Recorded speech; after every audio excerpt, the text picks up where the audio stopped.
Bismillahirrahmanirrahim. Assalamualaikum warahmatullahi wabarakatuh.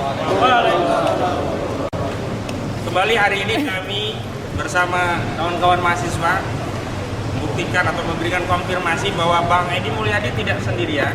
Karena perjuangan Bang Edi Mulyadi bukanlah untuk Bang Edi Mulyadi, tapi perjuangan yang dilakukan oleh Bang Edi Mulyadi terkait kritik yang disampaikan pada acara press conference KPAU 17 Januari 2022 yang lalu adalah untuk dan atas nama kepentingan seluruh rakyat Indonesia. Karena itu sudah. Nah, hari ini hadir bersama saya kawan-kawan mahasiswa pemuda, dan saya ingin statement dari kawan-kawan mahasiswa yang sudah datang nih ya. Ini bolos gak dari kampus nih?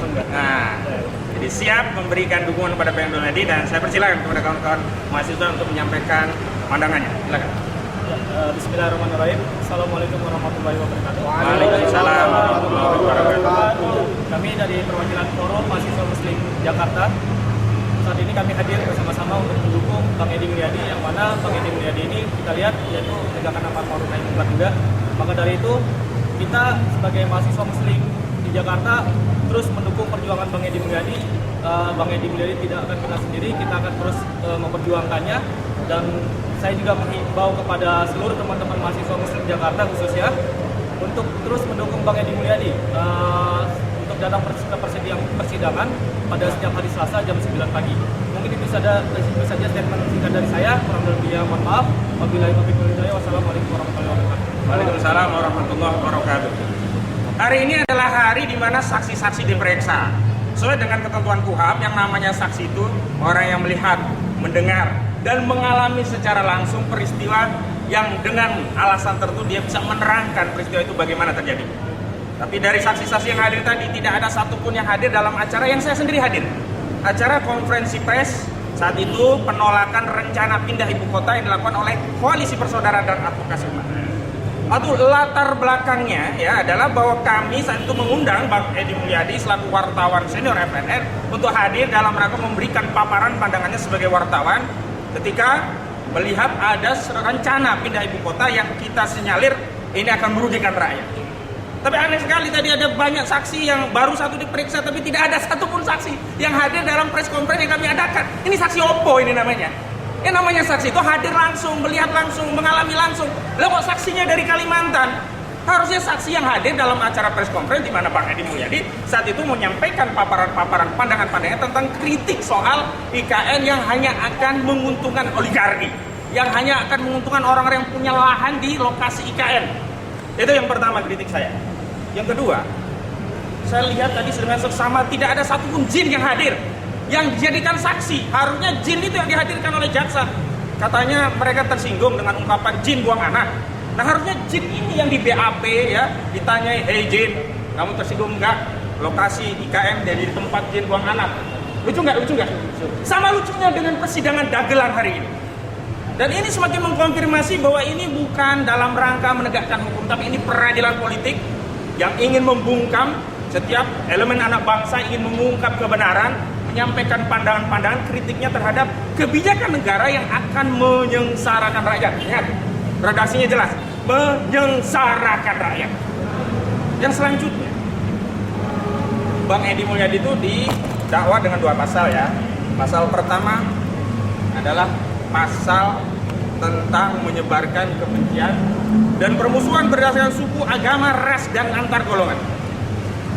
Unsur utama di dalam ketentuan Undang-Undang ITE, Undang-Undang Nomor 19 Tahun 2016 tentang perubahan Undang-Undang Nomor 11 Tahun 2008, itu unsur menyebarluaskan itu baru terkonfirmasi manakala link video dari Bang Edi Channel itu ditampilkan di dalam sebuah persidangan yang terbuka untuk umum dan dapat diakses, diklik videonya ada. Ini tadi tidak ada proses itu, yang ada video yang sudah di-download. Sementara unsur utama ya di dalam undang-undang itu yang dimaksud dengan menyebarkan itu adalah dapat diaksesnya konten tadi. Dan ini yang harus dibuktikan oleh jaksa. Kalau jaksa gagal membuktikan bahwa konten di Bang Edi Channel ada 6 video itu tidak dapat diakses, videonya hilang, maka jaksa telah gagal membuktikan unsur menyebarluaskan. Takbir. Dan konsekuensinya apa? Kalau unsur menyebarluaskan ini gagal dibuktikan oleh jaksa, maka kasus ini selesai. Tidak perlu lagi membuktikan unsur menyebar kebenciannya, permusuhannya berdasarkan suku, agama, ras, dan antar golongan. Yang pertama adalah bisa diakses. Dan tadi tidak dihadirkan, itu yang pertama kali sebelum bicara pelapor dan sebagainya, ini bisa diakses. Kalau dia mengaksesnya melalui channel yang lain, oh yang nggak masuk, itu bukan tanggung jawab Bang Edi Mulyadi. Yang menjadi pertanggungjawaban terdakwa Edi Mulyadi adalah konten-konten yang ada di video channel Bang Edi channel itu saja. Dan itu yang harus dibuktikan oleh saudara Jack. Yang kedua, Bang Edi Mulyadi ini dipersoalkan karena katanya menyebar hoax, kebohongan yang menerbitkan keonaran sebagaimana diatur dalam ketentuan pasal 14 dan 15 Undang-Undang Nomor 1 Tahun 1946. Nah, unsur utama hoax, kebohongan itu kalau ada pembanding, diverifikasi, diklarifikasi bahwa pernyataan Bang Edi Mulyadi ini bohong. Kenapa? Karena ada data atau saksi pembanding yang menyatakan bahwa apa yang dinyatakan oleh Bang Edi Mulyadi itu keliru, nggak benar nih. Nah, Bang Edi Mulyadi itu bilang di dalam press conference yang saya hadir, saya Ketua KPAU Ahmad Khazudin hadir dan saya mengundang Edi Mulyadi, semestinya bukan pelapor dari Kalimantan jadikan saksi, saya yang hadir, yang harusnya dipanggil menjadi saksi.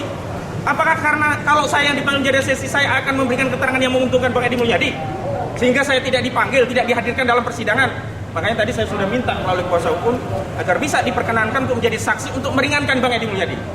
Nah, unsur kebohongan itu kalau apa? Ada sesuatu yang disampaikan tidak benar. Bang Edi Mulyadi menyampaikan bahwa oligarki di EKR itu yang akan diuntungkan. Siapa saja mereka? Ada pemilik lahan, Saudara Luhut Binsar Panjaitan. Ada pemilik lahan, Reza Herwindo, anak dari Setia Novanto. Ada pemilik lahan yang ada di ring 1 ini, Sukanto Tanoto. Ada pemilik lahan yang lainnya, seperti siapa? Hasim Joyo Hadikusumo. Nah, orang-orang ini harus diperiksa, hadirkan di pengadilan. Benar nggak dia punya lahan? Kalau mereka menyatakan di hadapan sidang yang terbuka untuk membawa dia benar memiliki lahan di Aceh, maka tidak ada kebohongannya. Di mana kebohongannya? Tetapi kalau orang-orang ini tidak dihadirkan dalam persidangan ini, kemudian secara sepihak Bang Edi dituduh berbohong, padahal pembandingnya tidak dihadirkan, Reza Herwindo tidak dipanggil, tidak diperiksa di pengadilan, kemudian Luhut Binsar Panjaitan tidak dipanggil, tidak diambil keterangannya, harusnya kan ditanya Luhut, "Hei Luhut, kau benar punya lahan tidak di lokasi EKN?" "Benar yang mulia." Selesai, nggak ada kebohongan. Tapi kalau Luhut dipanggil, "Hai Luhut, kau punya lokasi tidak di EKN?"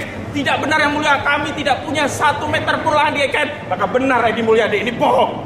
Jadi sekali lagi, kalau sidang ini tidak menghadirkan Reza Herwindo, Luhut Binsar Panjaitan, Hasim Joyo Hadikusumo, dan juga oligarki lain yang disebutkan secara rinci oleh Walhi, dan itu yang dikutip oleh Bang Edi Mulyadi, dan ini masih ada di website ya, ibu kota negara untuk siapa yang diterbitkan oleh Walhi, final report Walhi bahwa nanti lokasi itu hanya menguntungkan oligarki yang ada di Kalimantan, dan bahkan disebutkan secara tegas. Misalkan perusahaan-perusahaan yang dikelola oleh Luhut Binsar Panjaitan itu meninggalkan 50 lubang tambang yang itu akan berpotensi mendapatkan pengampunan dosa karena tidak perlu lagi melakukan reklamasi. Ini yang harus dibuktikan. Hadirkan Luhut Binsar Panjaitan, hadirkan Hasim Joyo Hadikusumo, hadirkan Reza Herwindo. Jangan kemudian menuding terdakwa Edi Mulyadi berbohong, tapi pembandingnya tidak dihadirkan. Kalau dalam kasus Habib Rizik Syihab, oke lah, itu kriminalisasi. Tapi ada data pembanding, yakni apa? Hasil tes PCR yang menyatakan bahwa Habib Rizik Syihab positif COVID. Nah, ini harusnya pembandingnya adalah pernyataan dari siapa? Keterangan dari Luhut, keterangan dari Reza Herwindo, keterangan dari Hasim Joyo Hadikusumo. Kalau tokoh-tokoh ini tidak dihadirkan dalam sebuah sidang yang terbuka untuk umum, tidak diambil keterangannya, maka sidang ini tidak layak untuk dilanjutkan, dan demi hukum Bang Edi Mulyadi harus dibebaskan. Takbir. Yang ketiga, sebenarnya kita tahu ada target politik dalam kasus Bang Edi Mulyadi. Targetnya adalah pembungkaman sikap kritis anak bangsa yang ingin menyelamatkan bangsa ini dari keserakahan oligarki. Mereka meminjam tangan-tangan kekuasaan untuk mengkriminalisasi Bang Edi Mulyadi. Terbukti kasusnya jin buang anak, tapi diperiksa ada 6 video, dicari-cari semua kritik dikatakan hoax. Tapi kalau ada orang katanya ada pesan mobil listrik, mobil SMK, mohon maaf, sampai hari ini mobil SMK yang nggak muncul, nggak ditangkap. Itu harusnya tuh saudara Joko Widodo ditangkap karena dia telah menyebarkan hoax tentang mobil SMK. Tapi nggak ada, memang ini memang politik, ini kasus politik. Karena itu saya himbau kepada hakim, majelis hakim yang mengadili perkara dari Bang Edi Mulyadi, hanya tinggal majelis hakim lah. Harapan terakhir bagi rakyat Indonesia untuk mencari keadilan. Jangan sampai keadilan itu yang diharapkan muncul dari palu persidangan pun hilang, dan akhirnya rakyat pun akan mencari keadilan dengan cara dan jalannya sendiri. Takbir! Allahu Akbar. Itu saja yang bisa saya sampaikan. Mudah-mudahan segenap elemen anak bangsa tidak merasa capek atau lelah untuk terus membersamai kasus Bang Edi Mulyadi. Takbir! Allahu Akbar. Itu saja yang saya sampaikan, bahwa kita tetap berada dan bersama Bang Edi Mulyadi. Siapapun yang membackup ya kasus Bang Edi Mulyadi akan kita lawan. Takbir! Allahu Akbar. Kita tidak pernah takut siapapun yang ada di belakang kasus Edi Mulyadi, walaupun itu oligarki-oligarki yang berkuasa di negeri ini. Takbir! Allahu Akbar.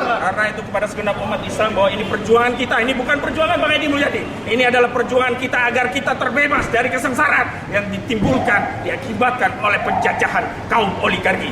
Takbir! Allahu Akbar. Assalamualaikum warahmatullahi wabarakatuh.